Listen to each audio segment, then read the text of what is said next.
Sedikitnya 5 unit rumah warga di Desa Tingkember 1, Kecamatan Bukit, Kabupaten Bener Meriah, Provinsi Aceh rusak parah diterjang angin puting beliung. Seorang ibu hamil harus menjalani perawatan akibat tertimpa kayu rumahnya yang roboh.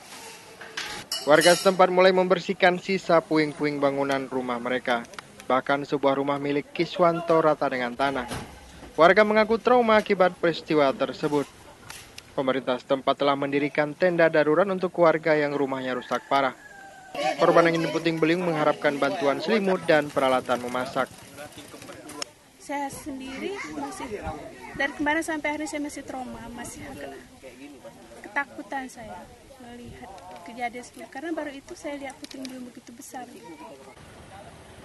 Sementara itu sejumlah petugas dari Badan Penanggulangan Bencana, Tagana, TNI, Polri, dan pegawai mulai membersihkan bekas hempasan angin puting beliung yang merusak sejumlah gedung perkantoran pemerintah. Dari Kabupaten Bener Meriah, Muhammad Zakaria melaporkan untuk Aceh Video.